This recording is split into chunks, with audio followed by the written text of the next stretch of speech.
Alors, j'ai trouvé que l'idée la plus intéressante pour vous, c'était que je rentre à l'intérieur du livre. Donc, je vais rentrer à l'intérieur du livre. Alors, pour ça, je vais vous lire des extraits et je vais commenter la lecture de mon propre ouvrage. Alors, pour cela, j'ai choisi un seul chapitre. Alors, c'est un chapitre. Il y a donc une obsession, une seule et unique obsession, le paysage. Donc vous allez voir.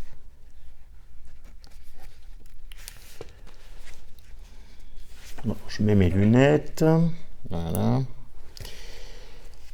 L'asphalte respire un peu de vie. Dans ce bus, le L6, l'avancée était fluide. Rien de particulier.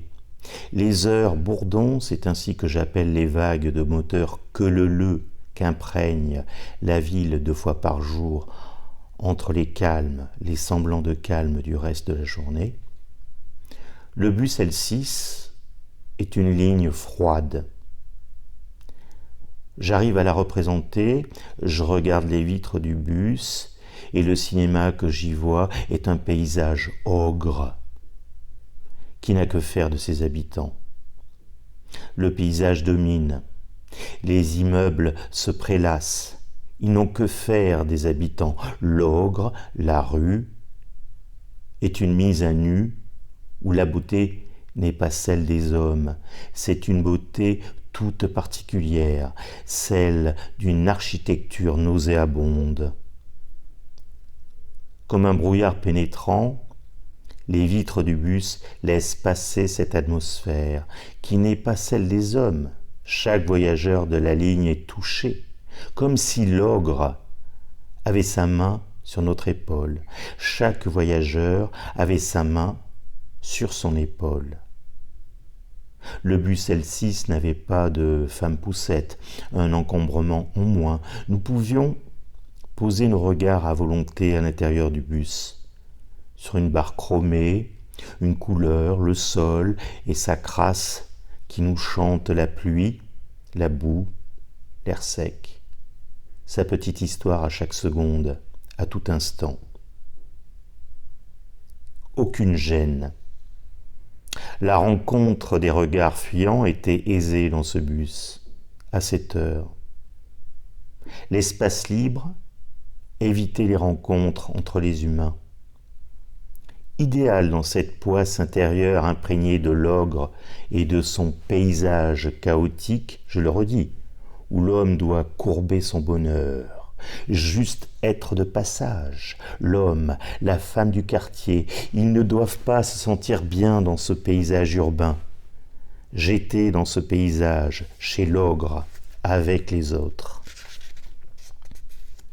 Je traversais le quartier, mais je savais qu'il n'avait pas de fin. L'arrêt que j'attendais devait me conduire au pire. Alors voilà, en fait, c'est un homme qui marche toute la journée, il ne fait que marcher jour après jour, chaque mois de l'année. Et puis, il est tout le temps dans le mouvement, il essaie de retrouver la vie. Dans cette solitude, il cherche la vie dans le mouvement. Et là, ce chapitre se passe dans un bus. Donc, il y a une obsession du paysage. Une obsession de cette emprise du paysage sur l'homme seul, l'être seul. Donc c'est un regard contemplatif. Un regard noir, ténébreux, il faut le dire. En tout cas, dans ce chapitre.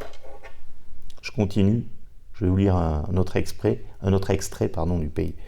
de ce chapitre.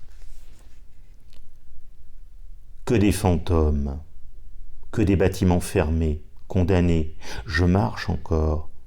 Je marche dans les rues où l'asphalte respire un peu de vie, des herbes poussent dans des nids de poules, des petites accumulations de mère nature apparaissent ici et là. Donc je précise qu'il est descendu du bus, avec des petits tas de terre retenus par les artifices oubliés du monde consommable, des prémices de vie, de la nature, mais pas encore une première forme de vie, une demi-forme de vie, un intermédiaire avant la nature. la prochaine étape. J'avance, personne, je marche. J'essaie de m'humaniser dans ce décor de mort. Je prends mon mouchoir dans la poche de mon imperméable et je me mouche, ris. Je n'ai pas vraiment libéré mes naseaux. Enfin, je respire un peu mieux le temps d'une bouffée.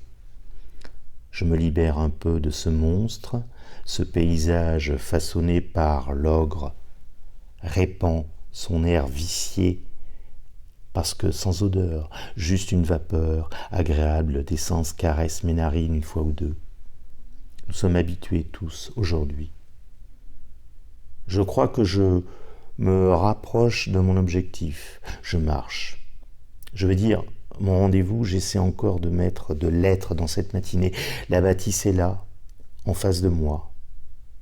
Rien de fer ou de béton. Avec une entrée criant son refus. Le cadre de la porte d'une couleur insupportable pour un homme, mais où ont-ils trouvé cette couleur? Un bleu-vert, un rien acceptable. Ni bleu, ni vert, une couleur d'une pulsion dégueulée, une porte inhumaine. Je devais la franchir. Donc ça se passe à une époque particulière, très nébuleuse, très noire, très ténébreuse. Et donc c'est un regard comme ça, un regard très particulier qui sort de l'ordinaire, un regard noir. À l'intérieur, personne. En guide d'accueil, un comptoir à l'abandon, et pourtant j'étais à l'heure exacte. Décidément, ce monde du consommable n'avait qu'un seul objectif, peut-être l'efficacité suprême, la solitude, l'espoir de l'homme et de la femme. Rien d'autre, être seul avec ces objets, qu'ils soient réels ou virtuels. Devant ce comptoir en carton plâtre, d'un jaune poisseux et d'un design inexistant, si, le faux semblant. Pour mieux te manger, mon enfant, toujours ce désir, ce prégnant, partout contre moi, oublier l'homme, détruire l'homme, son bonheur, sa beauté, sa respiration, son élan, tuer son désir de vivre.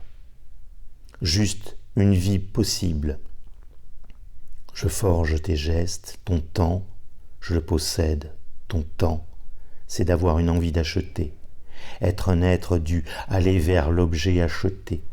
Alors là, tu respires vraiment en consommer du capitalisme.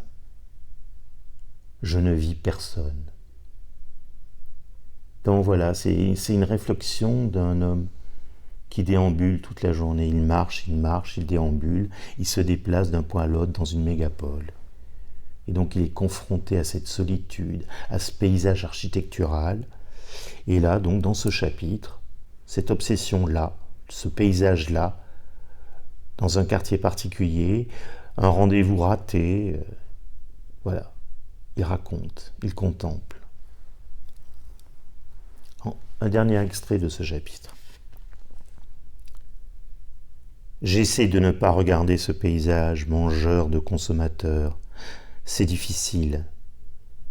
Mais pour rester un être humain, je devais me contrôler dans mon regard, laisser mes yeux traîner dans l'oasis, uniquement dans l'oasis, pour pouvoir rester dans un état de bien-être, étriqué, voyez-vous. C'est tout ce que l'homme soldat de la vie peut vivre.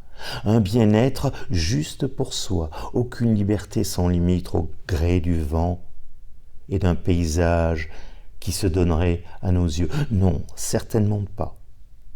La vie vraie était là, en poussière, contractée face au paysage monstre du consommable. J'attends le bus, en baissant les yeux, en vie. Enfin, le voici.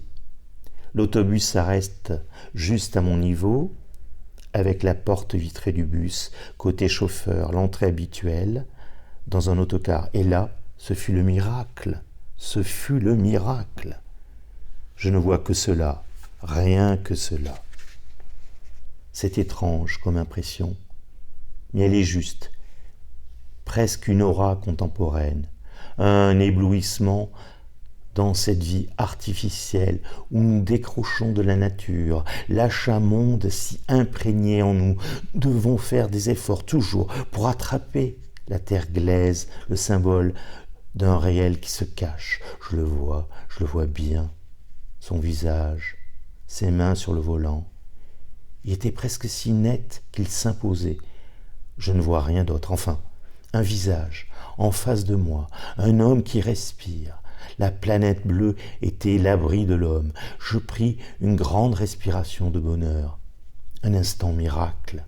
Une fraction de seconde, je suis dans le monde normal, d'entre les hommes. Je suis rentré dans le bus L6, satisfait. Le temps d'une bouffée bien méritée. Donc voilà, donc les 3 extraits que je vous ai lus, c'est uniquement dans un seul chapitre. Un déplacement avec le bus, un rendez-vous raté, un retour, voilà. Et donc, cette noirceur du paysage, cet ogre, comme il appelle, qui vous regarde et qui se penche vers vous, cette architecture qui se penche vers l'être, qui veut le détruire, qui veut le manger, qui veut le dissoudre. Et puis cette petite, ce petit moment, cet instant, cette étincelle, cette fraction de seconde de vie qui lui redonne de l'espoir, qui lui redonne de l'humain. Voilà, c'est un chapitre d'un homme en mouvement. J'espère que j'ai réussi à vous faire pénétrer à l'intérieur du livre par ces 3 petits extraits. C'est pas un résumé, c'est pas une synthèse, ce sont des fractions qui vous donnent un ressenti qui va au plus près de la justesse par rapport au chapitre. Après, c'est tout un livre, évidemment, avec plein de regards, plein d'humanité profonde, l'effritement aux éditions ODBH, les éditions de Bonheur. Donc, l'auteur, c'est moi-même, Pierre-Louis Aouston. Alors, vous aurez en dessous les liens, si vous voulez vous le procurer, les liens pour pouvoir l'acheter sur Internet ou chez l'éditeur. Merci.